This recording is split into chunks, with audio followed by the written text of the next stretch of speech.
Hello to you all the way from Southern Africa. Welcome to our natural building webinar. I'm glad you are eager to learn how to co-create together with nature and natural phenomena as well as universal laws. All of this knowledge will allow you to live in sync with nature and all of its beings. All of these subtle qualitative energies can add a tremendous amount of healing and harmony into your home and your entire family. In just a few moments, I'll share with you about solar passive design and how you can harness these natural forces to your benefit. But before I do that, I'd like to share a little story that I wrote about a possible future. Imagine a year from now on, you're starting to finally plan your great trek out of the city. You have finally came to realization that our megalopolises and cities are broken beyond repair. The live, shop, die mentality is feeling so plastic whilst not being fantastic. In fact, your soul is starting to cry for something more, something more real and pungent and flourishing. You know there is an alternative reality somewhere out there, and you have found it. The current reality in our cities is starting to make you feel sick, and you no longer wish to participate with your energy and sweat equity into a reality that's owned by banks and corporations. You have had enough of traffic jams, crime, billboards, vaccinations, polluted air and water, and all the fear-based mentality that's impregnated within the fabric of our cities. Together with your friends, you have invested into a gorgeous piece of land outside of town that has a little forest on the border as well as a little creek. Or you might have decided to join up an already established intentional community where people live without fear and in full abundance, in sync with nature and all of the universal laws. You got rid of all the excess, and instead of buying that latest car, you have saved up, which will be enough to get your whole new lifestyle fired up. Build your natural home surrounded by a food forest, vegetable and medicinal herb garden. You are actually very satisfied with your new cozy home plan, as you realize that you will be spending a lot more time outdoors in your flourishing and bountiful Garden of Eden. You're vigorously sketching those outdoor rooms and ficus trees where you'll be hanging your future hammocks and an outside table for picnics and all of your creative projects. Your fully off-grid home has a solar geyser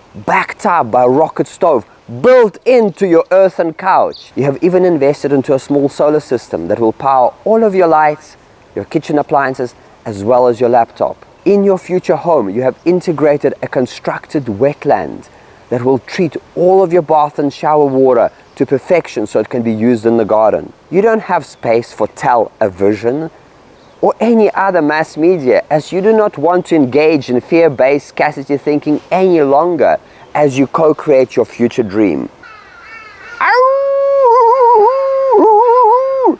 You're so thrilled by the grand choice you made as you start to invest your energy into a 13-layer food forest garden that's going to look after you and your family as well as all of your grandchildren forever into the future and beyond. Your evenings are filled with watching YouTubes and reading about permaculture, natural building, beekeeping, as well as other ecosystemic designs that are going to make you and your family thrive in your homestead. You understand that you're embarking on the most important decision of your life, a conscious choice to invest into permanence and self-regeneration versus entropy and self-destruction. A conscious choice to invest your energy and time into permanence and self-regeneration versus entropy and self-destruction. I know these are mere basics, but you are not climbing into bed with the bang, and that is a feeling worth celebration. Your perspective of monetary wealth is starting to shift as your cost of living are plummeting right down. You're now well on the way to your full and truthful freedom. You're starting to awaken to those aromatic herbs and flowers that are blossoming all over your garden. The community of like-minded friends that truly care for you, make you feel joyful, safe, and empowered. The value of community made up of friends that truly care for you makes you feel safe, joyful, and empowered beyond words. Suddenly, at the age of 55, you're blessed by a child, and your entire community comes to celebrate your gift of co-creation. It must be all the organic food, the thriving, the joy, and living under the stars that's welcoming the fertility into your family. Each one of you brings your unique gifts and talents of co-creation. You celebrate life as you sing, dance, play, and work together with your community. You're starting to dream of your bio-intensive organic, vegetable, and medicinal herb garden, which will start to produce for you just 3 months after your arrival on the land. You're looking forward to all the biodiversity that's going to exponentially increase in your garden as you invest your loving energy into your soil whilst following the lunar and celestial calendar. Within a year after your landing, your garden is starting to pump out high-value medicinal herbs and abundance of vegetables. Within a year after your landing, your garden is starting to pump out high-value medicinal herbs and abundance of vegetables. Within a few short years, your food forest garden is producing such a bountiful of fruits and high-value nuts that you are becoming financially wealthy at just 2 hours of graft per day. This is not a dream, but a reality for many folk that have joined an intentional community all over the world. And it is totally possible for you to do the same. I can teach you how to grow your own food, how to build your own shelter, all powered by your wastewater whilst harvesting the rain from the sky. But you need to make a choice, and only you can make that choice. You could, of course, continue working to the bone whilst trying to pay off all your house debts. But just like in my case, after 10 years for paying for this very house, the bank is wanting to put it on auction just after 3 months of default. But the reality is that people are losing their homes after paying for them for 10 to 15 years because of unforeseen circumstances. Whilst we all hope for the best, there is a difference between hope and consciously engineering your future reality. Alright, so what is solar passive design? Well, it's the ability to welcome and integrate the energy of the sun, and I would go as far as bringing in the wind, the rain, the snow, whatever the natural phenomena in your area is, you want to integrate it all. It starts with a deep and thoughtful observation. The first thing we do is we identify north, east, south, west. The sun rises on the east and sets on the west. The northern side of the property is going to get majority of the sun. The vegetables and all the lower shrubs should be planted on the east so they do not shade the rest of the property. The tallest trees should go on the west. The west and further side is where your biggest trees are going to be found, as well as on the south side. So your garden starts having this shape. Because if you plant a large tree on the rising sun, that tree will shade the rest of your garden and your home. So it's very important to remember that. So the lower garden on the rising of the sun, and it gets much bigger and bigger on the setting of the sun side. Same as on the south. You want to position your home at the back of your land so you can see your whole land in front of you and enjoy looking at your land and interacting with your land. Don't put your house right on the northern side in the front of your property and then having the back which you will never look at. That's not good design. On the northern sunny side, you could build a greenhouse that will tremendously increase the heat effect onto the wall. The wall in colder climates could be painted darker color, and you've experienced that when you stand in the evening and you feel that warmth radiating off the wall. This is what happens when the law of thermodynamics come into play. Mass heats other mass. So versus having a stuffy heater and fire that heats up the air, you are actually heating up mass, and the mass will radiate all the other mass bodies around the home. If you want to retrofit your current home, thicken up this front northern side sunny wall, paint it a darker color, thicken it up with some earthen bricks, put a greenhouse in the front of it. Make sure your greenhouse has a nice flap so it can take hot air out in the midst of summer. But in winter, you can close it all up and your wall will heat up to such an extent that at night it will just radiate the heat back into the house, upping the temperature by at least 5 degrees. If you are planting trees in front of your house, make sure they're deciduous trees which lose leaves in winter, so to allow for that sunlight to come in and warm your space. Evergreen trees should not be planted in front of your house unless you're living in the tropics where it's boiling all year round. Observe the wind. Where the wind flows, you might need to put a bamboo brake or a set of trees that can stop that wind from gushing into the property. You can create a microclimate by positioning a few large rocks in your garden. These rocks or body of water will warm up and radiate heat in the evening throughout the night. Plan your vegetable garden so your shorter things are getting most sun and the taller things are just behind them. Plan your wetland in the same way, with your tallest papyruses being away from the sun and your shortest lilies and bulrushes could be closer to the front of the sun. So everything is graded, everything has got that natural flow, so the big things do not shade the smaller things. And of course, to understand solar passive design to its perfection, we have to look at Mike Reynolds' Earthship design, because that guy has waxed it to such a point that at minus 20 degrees Celsius, the house is plus 20 degrees and there is no fireplace at all. That's a 40-degree jump in temperature without any energy input.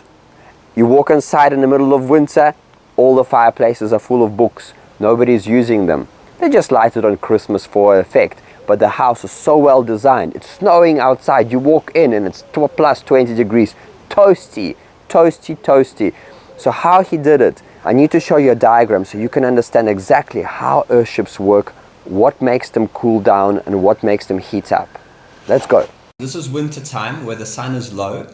So as you see, this pink stuff is the insulation all the way around. There's also insulation on the back, and the house is buried from the south side, snowing, and basically this just warms up, and all the tires, it's made of tires, and these tires is bucky tires, quite big, and then this wall warms up, and because of insulation it doesn't allow the heat to escape. So the window is designed at an angle to allow for winter solstice to enter the sun at 90 degrees in this winter. So you design the angle of the window to allow the sun to enter straight in midday, to warming up the floor and warming up all of these tires and the wall. So obviously the whole thing is snug up. So it's a glass facade here, and there is a second glass facade here. It's single pane glass windows. They're not double glazed, just single here and single here. But so if you're going from outside, it could be temperature of minus 15 outside Celsius. You walk in here, and I've experienced it myself, and the temperature is about 10-15 degrees warmer. So here would be 0. So you could have already some plants, living there. Your wetland plants actually are all in this greenhouse section. And then as you walk inside the house, the temperature is now suddenly jumps up to plus 20. So it's really toasty. So this is winter time. And of course there is no evergreen trees on the northern side, because that will just shade into the house. Alright, so as far as the summer goes, it's a bit of a different story. So again, your window is now designed to bounce that light off. Because it's at an angle, it acts as a reflector and the light does not enter the house. But the wetland obviously gets toasty, and that's your sewerage wetland, that's your grey water wetland. So you've got a massive skylight here, and if you just Google some Earthship pictures, you'll see these boxes that are standing up on the greenhouse side, and they're quite massive. They're like 2 meter wide by ½ meter, and you open them up and it starts sucking this hot air. So now this single pane window basically has little windows inside on top. So that's your all full glass facade, so you can see out of your room through this window out into the nature. But these windows, they've got these glass panes, have got little windows on top, which you open up in summer, and on the south side you've got a galvanized tube made of, it's about a 30 centimeter galvanized tube, and it's got a plug, obviously, which you plug up in winter and when you want to stop this cold air coming in. So when you open this plug and you open these windows and you open the skylight, it starts sucking the hot air out, because hot air rises. And where does it pull it from? It pulls it on from this chute, and this chute is obviously buried under earth, and then the earth makes it cool. So you tap into the natural coolness of the earth, and that air comes in nice and cold, about 15 degrees Celsius, maybe even 12 degrees Celsius, and then it enters the room and it just cools the whole space down, and then it keeps on sucking. So it's a convection engine. It keeps on pulling it up and out, up and out. Obviously, if your house is not buried like the Earthship, which it's 99% is not, you could run this galvanized chute under the floor and under the ground, and then bring it up and out. And we'll have a screen mesh so you don't have any rats or anything traveling there, and then you could have that cold air sucking into your house. So that's just what works. So this is a really, really efficient and amazing design. All right, so what happens is when we have wind coming in from this side, the wind enters the wind scoop. I'm just going to draw it for you in a different color. Okay, and here we have some sheets, but they're actually hanging this way. So, like a radiator. But they're hanging this way to allow the wind and the wind scoop to come down and through the sheets, and here's some water. And the capillary action allows the water to suck up the sheets, so these sheets are moist. So they're actually this way, okay? And there's layers of them, a few layers. And when the air enters from the wind scoop, it cools down, and much cooler air enters the house, and then the house stays nice and cool by obviously only hot air coming down the wind scoop. Also, wind scoop has got quite a bit of mass, so as the air comes down, it already naturally cools down. It's quite moist and cool here. So that's if the wind is coming from this direction. If the wind is coming from the opposite direction, okay, you open some vents at the bottom, and it creates a suction. And what happens is the air starts sucking in from here, that cooler air, right from the bottom. Or even sometimes what they do is they have a tube running underground, and here they'd have a little avdaki or whatever you would call it, that would cover this up, but it will allow the air to enter. Okay, so the cold air would travel underneath the ground, and the air in the ground would obviously cool down through a well-conducting tube, such as either a galvanized tube or a brick channel, something that can receive the same temperature as the earth on the outside. So here the temperature generally is 15 degrees Celsius, plus minus, in many parts of the world, at about 3 meters deep. So you've got that 15 degrees Celsius air that would enter from the bottom. You'd have like a metal grid at the bottom, of the house, and in colder times you'd put a carpet over it, and then you'd open a carpet, and then this cold air would come up through the grid and basically escape either through a skylight that can be opened, or in our case, if the air is coming in from the opposite side of the wind scoop, it creates a low pressure zone. So from here it creates a high pressure zone and the air comes down. From here it creates a low pressure zone and it starts sucking the air out. So where does it suck the air? It either sucks the air through these ports that you have open on the side, depends on your climate and temperature. You know, if you're not in a desert, if it's not too hot, these little ports at the bottom would be just sufficient to have that cooler air coming in. But if you're in a really hot desert, this is what happens, is that air comes in from the floor, really cool air, and then it escapes through this wind scoop and out, and it gets sucked out, or through the skylight. So that's how wind scoop works. I hope you enjoyed it. So in the next session, I'm going to be discussing with you the energy of shape and how it affects our body and our mind, as well as our environment and homes. It will be a really awesome piece of training, as I will be combining my biogeometry wisdom that I have gathered from Ibrahim Karim and all the geometrical design work that I have done in the last 17 years. Join me in our next webinar so we can continue engineering the manifestation of our dreams. Scroll below and share your story and your dream about your possible future. Namaste.